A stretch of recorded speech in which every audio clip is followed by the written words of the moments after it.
Hey guys, Rob here from Verge Permaculture. I'm here with Andrea from the farm team, and today I'm going to be interviewing her. They've been up to some really cool stuff, and so I wanted to hear a little bit about their journey and kind of where they've come from and why they've chosen to go down this path. And so I think you're going to learn a lot from Andrea and her cohorts who are starting a brand new permaculture farm right here in Alberta. Eventually we'll get out there and we'll do a whole case study on their farm, but let's talk a little bit about what's going on at the farm. Excellent. Well, we've been there about 2.5 years now. Okay. And we started out, we all got together, of course, through Verge Permaculture and the work you did. We've all studied permaculture. And we just decided that, we really wanted to put permaculture into practice in a big way. And so 5 of us got together through different groups. And we bought a farm. And we live out there together. One of the partners has moved on, so there's 4 of us now. And we've just decided to see what we can do out on 15 acres. We're just northeast of Calgary. So why did you guys went from like apartments and houses to this farm, and what was the driving force there? Well, it was interesting because when we went through permaculture, it's so frustrating to be in a small space. And I think I met you originally when you did a container gardening workshop way back when. And I've had the vision. I had a vision board of the farm. It took up a whole wall in my apartment, and just wanted to be on rural property and really be more food independent and grow better food.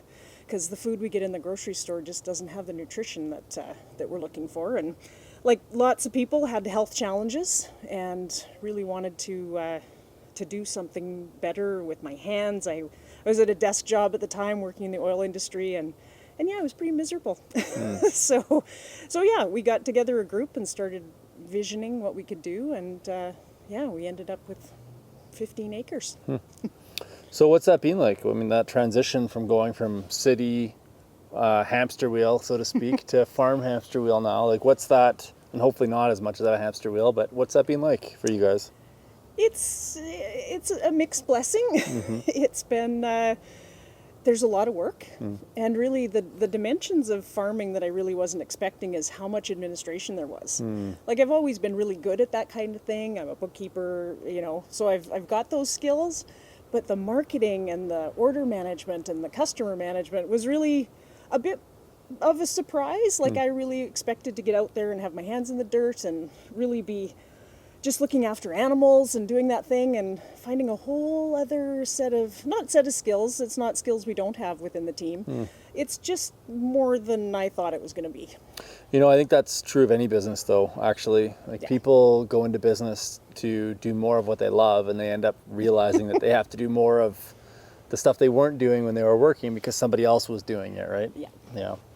And so you guys, I was out there not that long ago, you guys are producing eggs, which you're bringing into Calgary here. Yep, and we're... How many eggs a week are you guys producing now? About just over 100 dozen. Oh, 100 dozen, wow. Yeah, so we have 200 laying hens. And where do people get those eggs? We're at the Hillhurst-Sunnyside Community Association Farmers Market. Okay, and does that go all winter? We have applied to be in the winter market. We just haven't heard back yet. Okay. And we also have an online store. So you can nice. visit our website at www.thefarmteam.ca. Okay. And basically, online store, we have several pickup locations in Calgary, and you can, we bring it into town every week. But you're not just producing eggs though. No, you got way more than that going on. Yeah, we started with only 50 hens, and so we've always been selling eggs, but then we got into microgreens. Actually, thanks to the DIY design course, we renovated a small building on our property to grow microgreens in, so we've been doing that well over a year now. And we got the greenhouse humming a little better this year, so we've got vine-ripened tomatoes, we've got herbs, and we just pulled our garlic crop and should have that for sale here pretty quick. How did that turn out? Good.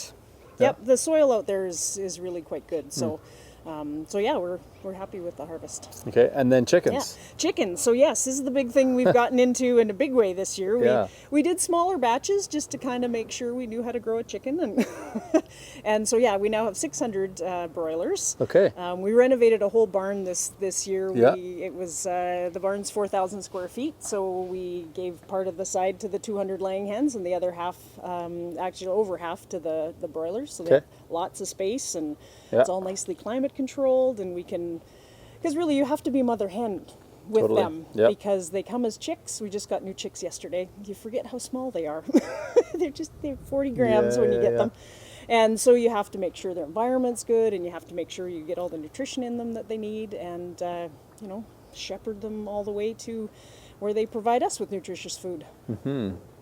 Yeah, well, speaking of administration, I didn't know you guys were raising broilers. Okay. Because you forgot to tell me. We forgot to tell a few people. It's probably because you were so busy trying to keep chickens alive and everything else and figure all that stuff out. Yeah. So I'll be buying chickens from you guys next year, absolutely.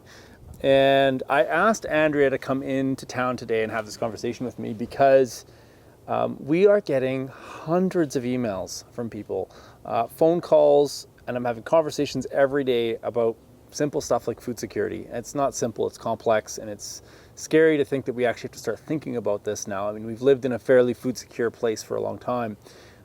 You know, who knows where the world is going in the next few months.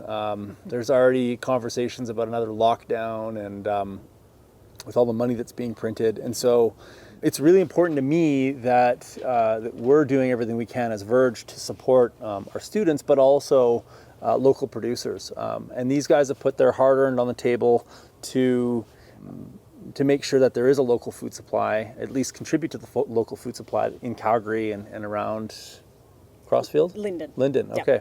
But we delivered to Olds, Didsbury, places in between, so.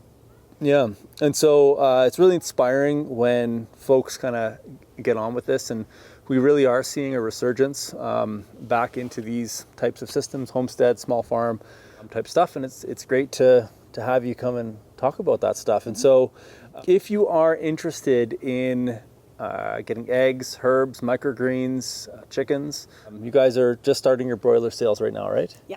Okay.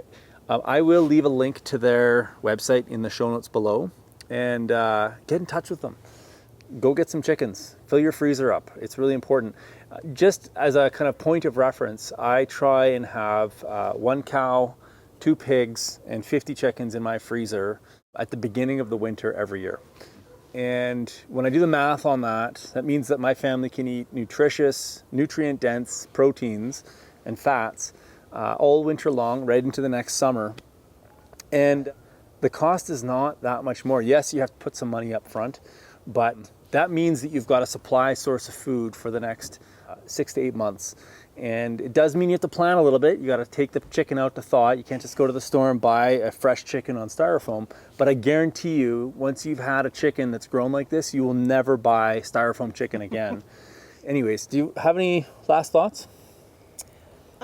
Just to say thanks for all that you guys and Verge have done, and yeah, it's a really good feeling to have that much food in the freezer. Like we did last year, we did a batch for ourselves, and so we had chicken all year, and yeah, like you say, it's so good. It's so much better than anything you buy in the store. So yeah, and it's just a really nice feeling of security to have that food. Yeah, I love opening up my freezer and just seeing it chock full of food. Absolutely. It's an important thing. Yeah. Anyways, guys, I highly recommend that you get their stuff. You know where to find them now on the web and in person if you're in Calgary. If you have any questions about local food or about these guys, I'm happy to give them a testimonial. And we'll see you guys in the next video.